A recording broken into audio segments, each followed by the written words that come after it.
کچھ لوگ وہ ہیں جو کہتے ہیں کہ ہم اللہ پر اور یوم آخرت پر ایمان لے آئے، حالانکہ وہ حقیقت میں مومن نہیں ہیں۔ وہ اللہ کو اور ان لوگوں کو جو واقعی ایمان لا چکے ہیں دھوکہ دیتے ہیں، اور حقیقت تو یہ ہے کہ وہ اپنے سوا کسی اور کو دھوکہ نہیں دے رہے، لیکن انہیں اس بات کا احساس نہیں ہے۔ ان کے دلوں میں روگ ہے، چنانچہ اللہ نے ان کے روگ میں اور اضافہ کر دیا ہے، اور ان کے لیے دردناک سزا تیار ہے، کیونکہ وہ جھوٹ بولا کرتے تھے۔ اور جب ان سے کہا جاتا ہے کہ تم زمین میں فساد نہ مچاؤ تو وہ کہتے ہیں کہ ہم تو اصلاح کرنے والے ہیں۔ یاد رکھو، یہی لوگ فساد پھیلانے والے ہیں، لیکن انہیں اس بات کا احساس نہیں ہے۔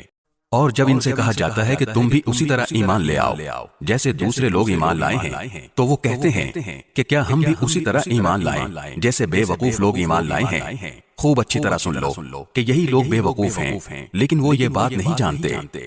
اور جب یہ ان لوگوں سے ملتے ہیں جو ایمان لا چکے ہیں تو کہتے ہیں کہ ہم ایمان لے آئے، اور جب یہ اپنے شیطانوں کے پاس تنہائی میں جاتے ہیں تو کہتے ہیں کہ ہم تمہارے ساتھ ہیں، ہم تو مذاق کر رہے تھے۔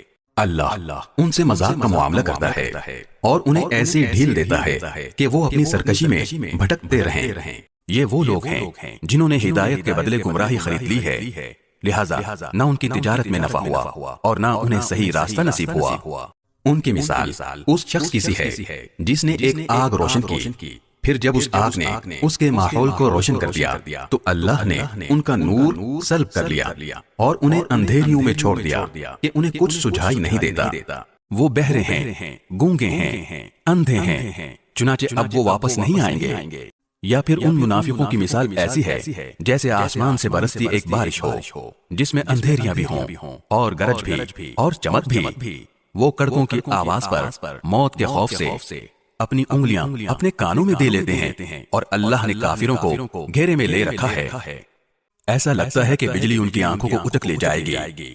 جب بھی بجلی ان کے لیے روشنی کر دیتی ہے وہ اس روشنی میں چل پڑتے ہیں، اور جب وہ ان پر اندھیرا کر دیتی ہے تو کھڑے رہ جاتے ہیں۔ اور اگر اللہ چاہتا تو ان کے سننے اور دیکھنے کی طاقتیں چھین لیتا۔ بے شک اللہ ہر چیز پر قدرت رکھتا ہے۔